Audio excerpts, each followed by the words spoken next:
So I just have a brief story of what happened to me in Glendalough. I used to come here and I used to feel very physically unfit and almost like hungover or poisoned. And this went on for a long time. And then I was thinking, well, this whole valley was a monastic settlement. The whole valley, like you're only seeing the tiny ruins that are left, but the whole valley, all the way back down to the village we drove up through. So I was thinking, well, if St. Kevin came here and he knew it was, a good place to start a monastic valley, and the whole valley is that high power, why don't I just directly go and talk to the guides who St. Kevin talked to know to come here? And it was instant when I started talking directly to the guides that St. Kevin had been talking to. My physical body was fit, it was free-flowing, I could walk for miles up the mountains and everything, but they had me slow down until I realised what it was they were trying to tell me. So I always tap into the guides that spoke to St. Kevin, and that's what the meditation is that I want to do now. So if we just settle ourselves, and it's very much about going down underneath the earth and what's beneath the earth in this place, and the makeup, the vibrational makeup of the rock that's underneath this place, and the energy and the knowledge that's stored underneath this place. And we'll see it later when we go up the hill, the white quartz rocks and the trees growing over the white quartz rocks. And it's the whole vibrational knowing of how to live in harmony with nature, how to engineer in harmony with nature, and how to be an advanced society in harmony with nature and aligning with the whole universal system that we're a part of, which we would call a natural system. But it's a whole thing of naturally being able to get water to flow where you need it to flow so that you can have your industries and have your breweries and have your educational systems, that everything is in complete alignment with the sun and the moon and the stars. And that's what the round tower is used for. It's a tool. It's like the way you would have used a medicine wheel or a ring of the Ra. It's all to do with helping the human get to meditative states where they're in perfect harmony and perfect alignment with the universal systems beyond this planet and into infinity. And it's making those kind of leaps that all of that can actually have practical applications for humans, which lead to healthier states for living on this planet. So if we just take a moment just to go under the earth again and see the caves under the earth and the rock underneath the earth, and feel the way that feels for you, or see the way that looks for you. But this is where the knowledge and the knowing is, and that's how this whole area came to be. And this is how St. Kevin lived with liberty, lived with freedom, practiced love, and practiced that in every single activity. Every single practical activity was with this intention. And how this then became a centre for that kind of learning and for that kind of way of practicing life.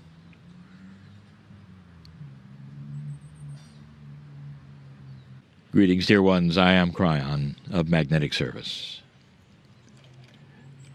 Again, we sit outside, and this day is beautiful, and the sun is here for us to enjoy.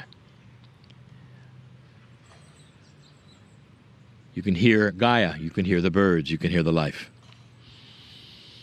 It is the 8th channel.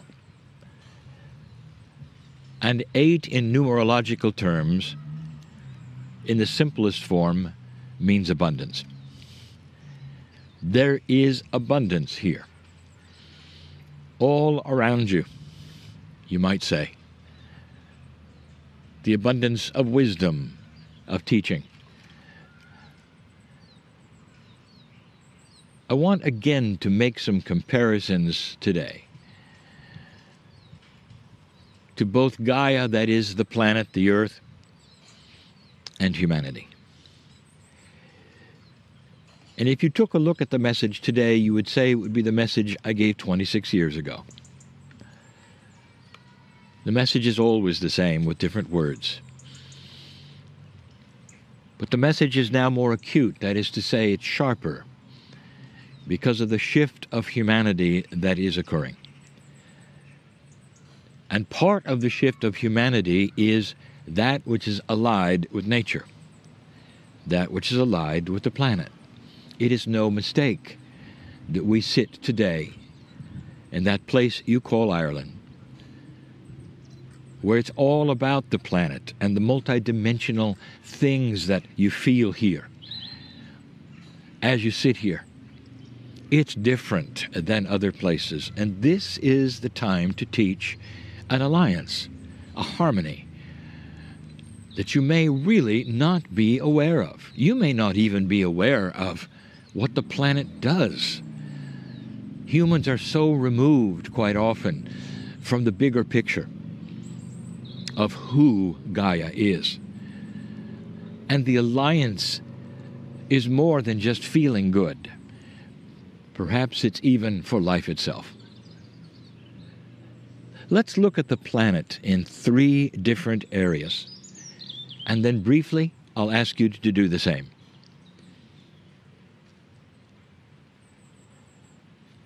Gaia is self-balancing. And it's so interesting if you look at it from afar. If you could stand back and see the little round marble, which is the Earth, and realize that it has only one outside source, and that is the sun. Everything else must occur within itself. It is self-balancing. All of the systems that it has, the multiples of complexities, must continue, and they do. It must be balanced. And you might say, well, that's fine and that's nice, but it's more than fine and nice. It's not that easy. The Earth must go through cycles of renewal in order for it to remain balanced. And when I say renewal, I mean life itself. I speak to those who perhaps have had what you will call a fish tank. And you put your fish in there and you marvel at them and you enjoy them. And perhaps year after year, you treat the water accordingly. You put the chemistry in, the pH, the oxygen, all of the things you do correctly, year after year. And yet, there has to be some time when you change the water. You know what I'm talking about. The Earth cannot do that. How does it work? If you've ever wondered how the planet sustains self-balance, you're looking at it right now. It is the theme of Kryon. It's part of the shift. What you call weather change, what some have literally called the warming cycle. It is a cycle. It's a cycle of warm and cold. It's happened before.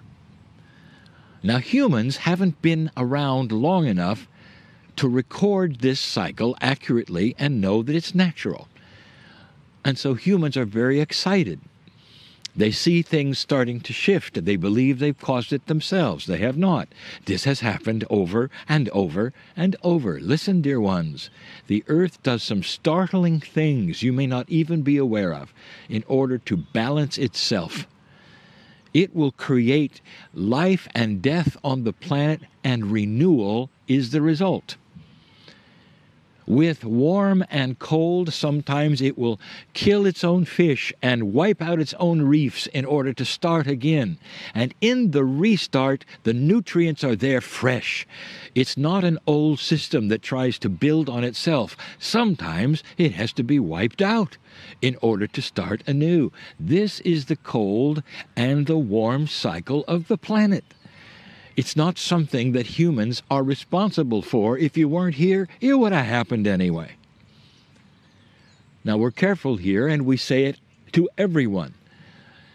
The pollutants you put in the air and the water are killing you, not the planet.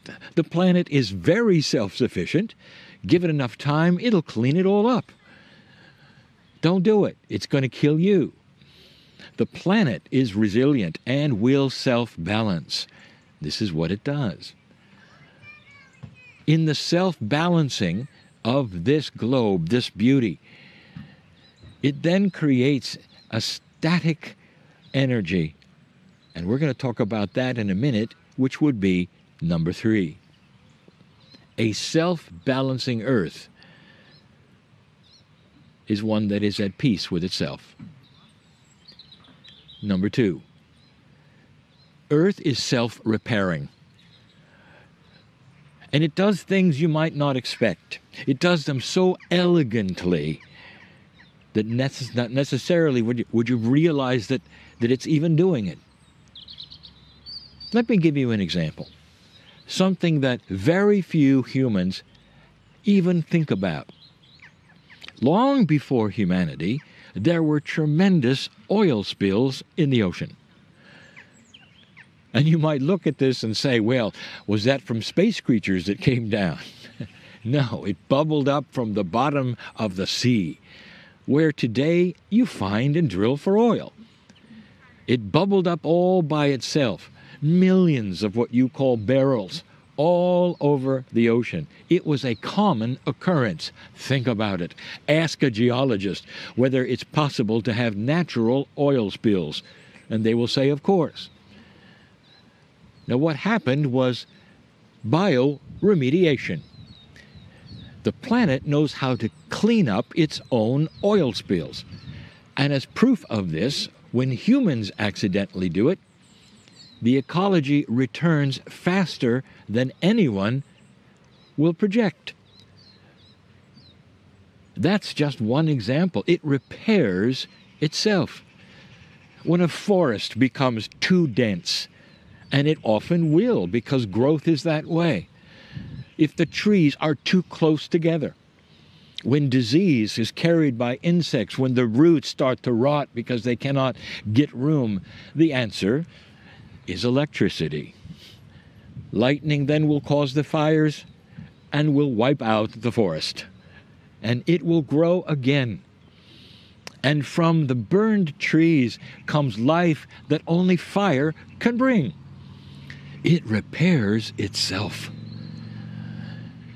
This is all part of a harmony of balance that knows itself so well that it can do it within its own system. It has no outside source except the sun. Number 3. How do we describe it? Earth with an attitude. Does Gaia have an attitude or life? Does it have a personality? And we have told you that it does.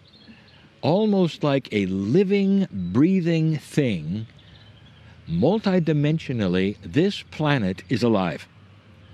It has an attitude of benevolence and peace.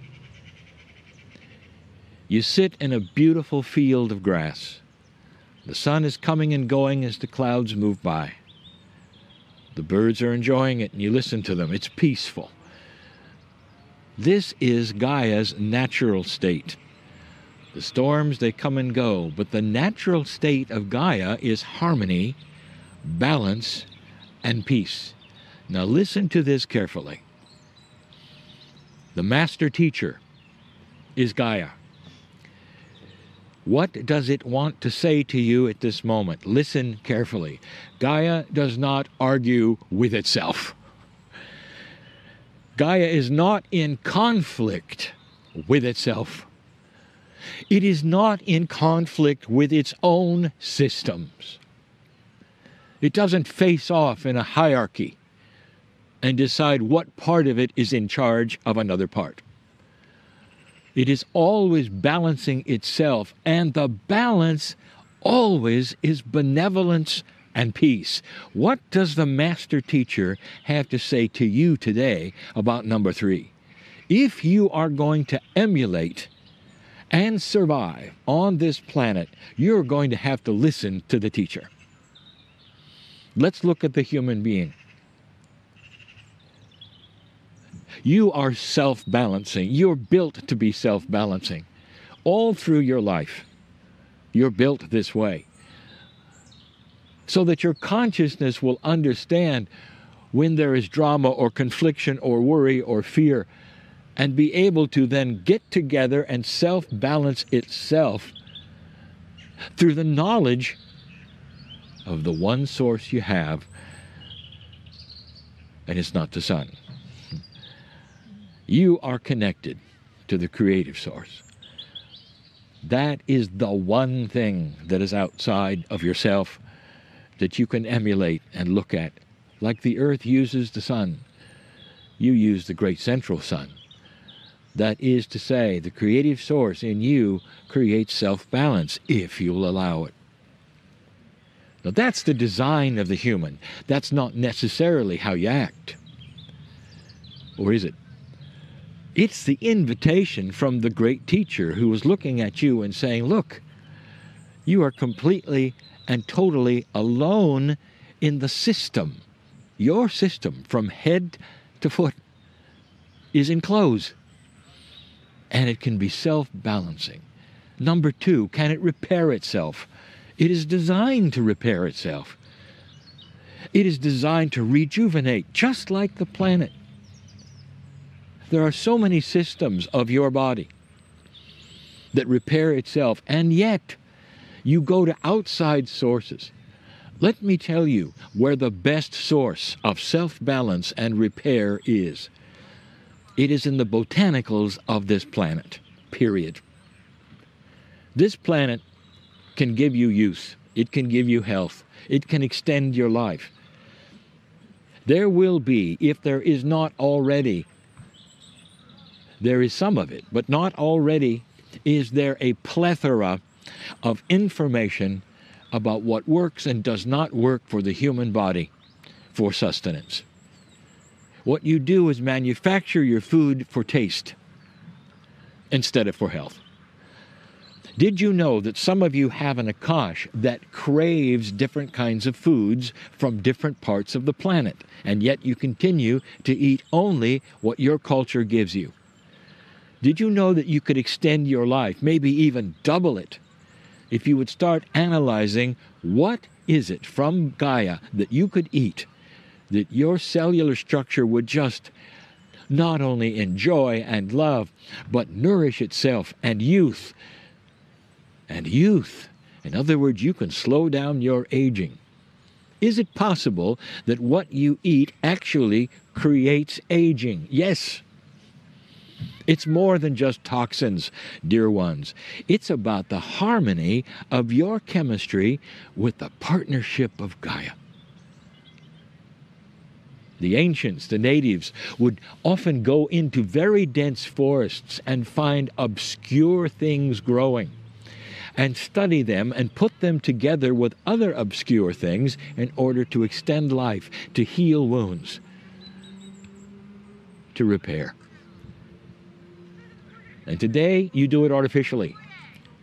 And yet it's always been there in the ground, always in the soil, ready not only for you to use medicinally, but also ingest and use it for nourishment. This is going to be a new science. It doesn't even have a real name yet. This is the invitation. That was number 2. Number 3. What is your attitude? The great teacher says that if you're not peaceful, you'll be at war. War with yourself. All of the cellular structure in the human body is craving peace. Just like the planet self-balances and repairs and has an attitude of benevolence and peace. I want you to feel the sun as it comes and goes. I want you to listen to the grass grow. perhaps to the birds, perhaps the children playing in this peaceful area, and understand the great teacher Gaia is saying to you, what is it about you that you want to create fear in your life over the things around you, or perhaps drama over the things around you? There is an appropriate time. Life is life, but where is your center point? Is it peaceful? The great teacher is that which you can look at right now and enjoy all day long. Again, we say that the trees do not get up and move around and argue with one another. The trees are benevolent with where they sit, and they work with each other. Everything works with everything else. And it's not a design, it is a system, and that's different. What is your system of life? When you look at others, can you see the creative source in them? An animal looks at nature and sees itself. A tree sees itself. And everything around it is part of itself. One system of benevolence. The planet does not fear. And you would say, well, what should it fear? What could it fear? I'll tell you, dear ones, that there's a lot of things out there in space. It does not fear. It is self-balancing. It is peaceful within itself, because that is the state of eternalness. You're going to live a long time. Every cell of your body wants peace. This is the life extension secret that no chemical can ever bring you. How are you with you?